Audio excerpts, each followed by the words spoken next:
Okay. नमस्कार दोस्तों, स्वागत है आपका। आज है 9 अक्टूबर।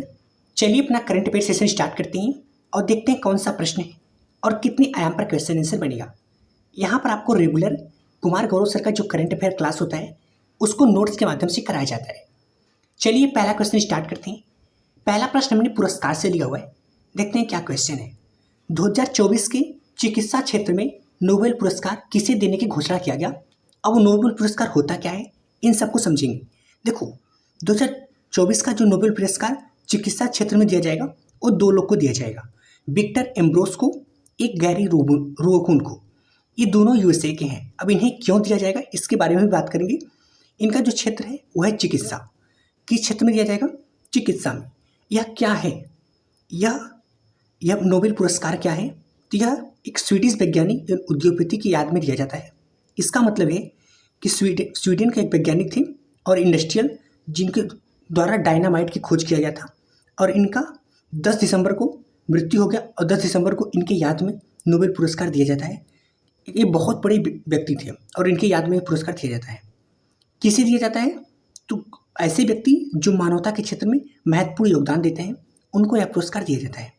अगर बात करें कि इन दोनों को अभी हाल ही में दिया गया, इन दोनों को क्यों दिया गया, मतलब देने की घोषणा किया गया, क्यों ऐसा? क्योंकि इन्होंने माइक्रो आरएनए की खोज किया था, तो माइक्रो आरएनए की खोज के लिए इनको पुरस्कार दिया जाएगा। पहली बार यह पुरस्कार शुरुआत कब हुआ था? 1901 में। तो उस समय चिकित्सा क्षेत्र में सबसे पहले किसको दिया गया? जर्मनी की एमिल वान बोहिन को पुरस्कार दिया गया। चलते हैं नेक्स्ट टॉपिक पे। नेक्स्ट टॉपिक सैन्य अभ्यास से। मालाबार 2024 नौसैनिक अभ्यास कहाँ पे प्रारंभ हुआ और इनसे संबंधित जो महत्वपूर्ण प्रश्न बनेगा। तो मालाबार 2024 का जो सैन्य अभ्यास शुरू हुआ वो अपने विशाखापट्टनम, आंध्र प्रदेश, जो कि भारत में स्थित है, तो यहीं पर होगा।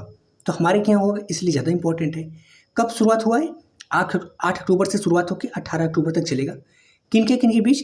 तो मालाबार किसी 2 देशों के बीच नहीं बल्कि 4 देशों के बीच, इंडिया, यूएसए, जापान और ऑस्ट्रेलिया। देखो, जब शुरुआत हुआ था 1992 में तो इसमें 2 ही देश थे, इंडिया और यूएसए। उसके बाद 2015 में जापान जुड़ गया, 2020 में ऑस्ट्रेलिया जुड़ गया। अब इन 4 देशों का यह अभ्यास होता है। अब इन 4 देशों को क्या बोला जाता है? क्वाड बोला जाता है। समझ गए? यह किस प्रकार का अभ्यास है? यह एक नौसैनिक अभ्यास है। चलते हैं नेक्स्ट टॉपिक पे। चर्चा में रही लिटिल प्रेस्पा झील कहाँ पे स्थित है? लिटिल प्रेस्पा झील, इसका मतलब काफ़ी छोटा झील है, बट ये चर्चा में क्यों आया इनको भी देखेंगे। और ये कहाँ पे स्थित है? ये कहाँ पर स्थित है? अल्बानिया ग्रीस की सीमा पर यह स्थित है, मतलब इनके बॉर्डर पे स्थित है। चर्चा में क्यों आया? क्योंकि जो बहुत छोटी झील भी है, इसका इम्पोर्टेंट भी बहुत ज़्यादा है, बट अभी हाल ही में ये बहुत ज़्यादा सूख रहा है और सूख कर ये दलदली क्षेत्र बन गया और आने वाले समय में यह भविष्य में ख़त्म भी हो सकता है। ऐसा क्यों हो रहा है? ऐसा जलवायु परिवर्तन की वजह से हो रहा है। और वर्तमान में ताज़े पानी का झील था, इसका प्रयोग बहुत ज़्यादा था, इसलिए चर्चा में आया। समझ गए? चलते नेक्स्ट टॉपिक पे। नेक्स्ट टॉपिक हमने बीबीसी से लिया हुआ है। हाल ही में 181 वर्ष पुरानी घुड़दौड़ को कहाँ पे बंद कर दिया गया? घुड़दौड़ एक प्रतियोगिता था, अब इनको क्यों बंद कर दिया गया, इतना क्या इंपॉर्टेंट है? इसको बंद कहाँ पे किया गया? सिंगापुर। देखो, सिंगापुर आपको मालूम है बहुत विकसित देश है। यहाँ का क्षेत्रफल बहुत कम है, एक शहर के बराबर है। यहाँ पे जनसंख्या बहुत ज़्यादा है, तो इसका मतलब लगातार यहाँ पर जो क्षेत्रफल है, जो ज़मीन है, उसकी ज़रूरत पड़ रहा है। तो अभी हाल ही में जो घुड़दौड़ वाला ज़मीन था, जो स्टार ज़मीन था, उसको बंद कर दिया गया प्रतियोगिता को ही, क्योंकि वहाँ पे आवास के लिए ज़मीन नहीं है। तो आवास की ज़रूरत के लिए ज़मीन को इकट्ठा करना, इसलिए इनको बंद कर दिया गया। समझ के? इंडिया और सिंगापुर के बीच कौन कौन सा अभ्यास होता है? सिम्बेक अभ्यास, जो कि इंडिया और सिंगापुर के बीच में होता है। चलते नेक्स्ट क्वेश्चन पे। चाइना ओपन 2024 महिला एकल का खिताब किसने जीता? यह देखो, ये खेल से संबंधित प्रश्न है। ये जो चाइना ओपन है, जिस तरीके से ऑस्ट्रेलियन ओपन, यूएसए ओपन और विंबलडन ओपन, फ्रेंच ओपन होता है, उसी तरीके से चाइना ओपन होता है। यह भी टेनिस खेल से संबंधित है और ये प्रत्येक वर्ष चीन में होता है। अभी हाल ही में चीन में संपन्न हुआ। पुरुष एकल में कौन खिताब जीता? कार्लोस अलकराज, जो कि स्पेन के हैं। वहीं पे महिला एकल में कौन जीता? कोको गॉफ, जो कि यूएसए के हैं। समझ गए? चलते नेक्स्ट टॉपिक। नेक्स्ट क्वेश्चन हमने दिवस से लिया हुआ है। विश्व पर्यावरण दिवस 2024 कब मनाया गया? देखो, पर्यावरण दिवस अलग है और पर्यावरण दिवस एक अलग चीज़ है। पर्यावरण क्या होता है, इनको भी बारे में बात करेंगे। तो विश्व पर्यावरण दिवस कब मनाया गया? यह प्रत्येक वर्ष अक्टूबर के पहले सोमवार को मनाया जाता है। अभी 7 अक्टूबर को पहला सोमवार पड़ा अक्टूबर का, इसलिए 7 अक्टूबर को मनाया गया। पर्यावरण मतलब हैबिटेट, वर्ल्ड हैबिटेट डे। यह क्या है? देखो, मतलब एक तरह से वास माने रहना, वासी, निवासी। आवास एक प्रकार का मौलिक अधिकार है, इसलिए यह दिवस के रूप में मनाया जाता है। इस बार का थीम क्या है? बेहतर शहर के लिए युवाओं को शामिल करना। अगर आपको रहने का स्थान या शहर बेहतर बनाना है तो उसको आपको युवाओं को शामिल करना पड़ेगा। 7 अक्टूबर को एक दिवस और भी मनाया जाता है, विश्व कपास दिवस।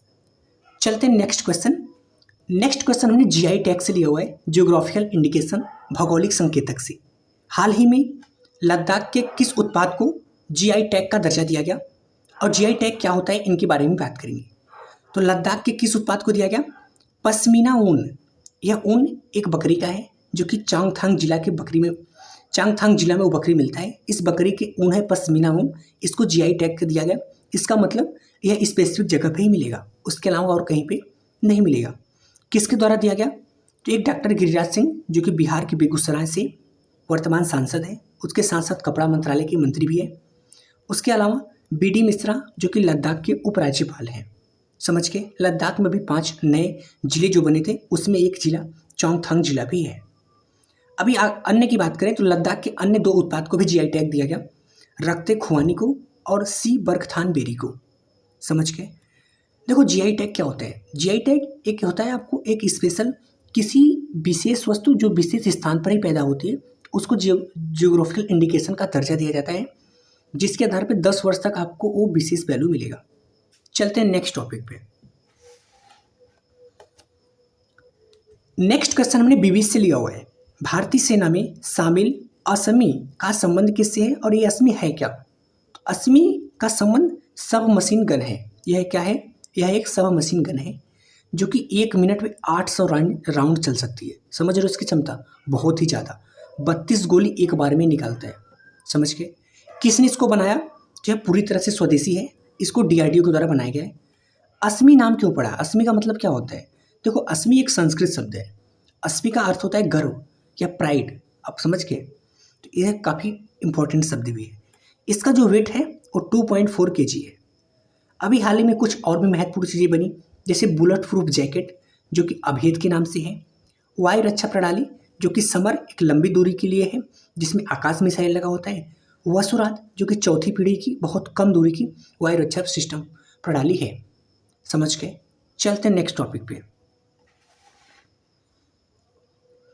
नेक्स्ट टॉपिक हमने खेल से लिया हुआ है, महिला एशियाई हॉकी चैंपियनशिप ट्रॉफी 2024 का शुभांकर कौन है?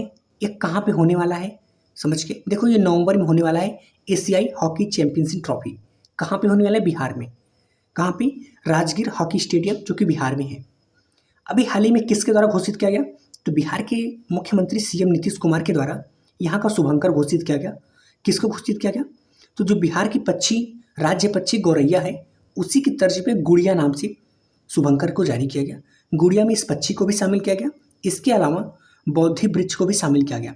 बौद्धि वृक्ष यानी जहाँ पे भगवान बुद्ध को ज्ञान प्राप्त हुआ था उस वृक्ष को भी उसमें शामिल किया गया। मतलब एक तरह से वहाँ की जो राज्य पक्षी है और जो इसका स्थान है इन दोनों को मिलाकर एक गुड़िया नाम से बनाया गया, उसी को शुभंकर है। अगर बात करें वर्तमान में भारतीय महिला जो एशियाई टीम है, भारतीय महिला, उसके कप्तान कौन है? वो है सलीमा टेड्रस जो कि झारखंड की हैं। समझ गए? चलते हैं नेक्स्ट क्वेश्चन पे। हाल ही में जल जगार महोत्सव कहाँ पे संपन्न हुआ और ये जल जगार महोत्सव है क्या? तो जल जगार महोत्सव कहाँ पे संपन्न हुआ? धमतरी जिला जो कि छत्तीसगढ़ में स्थित है। किसके द्वारा शुरुआत किया गया? तो छत्तीसगढ़ के मुख्यमंत्री विष्णुदेव साय के द्वारा इसका शुरुआत किया गया। जल जगार, जैसा कि नाम से समझ में आ रहा है, जल जगार एक तरह से जगार का मतलब संरक्षण करने के लिए। तो किसके लिए? तो यह जल संरक्षण के लिए इस महोत्सव को शुरुआत किया जाता है, प्रत्येक वर्ष किया जाता है, जिससे लोग जल संरक्षण के प्रति जागरूक हों। समझ गए? ओके दोस्तों, अगर आपको इसी तरीके से कुमार गौरव सर का 1.5 घंटे की क्लास 10 मिनट के अंदर नोट्स के माध्यम से रिवीजन करना है, साथ में और डिटेल में समझना है, तो आप इस फैमिली के हिस्सा बन सकते हैं। धन्यवाद।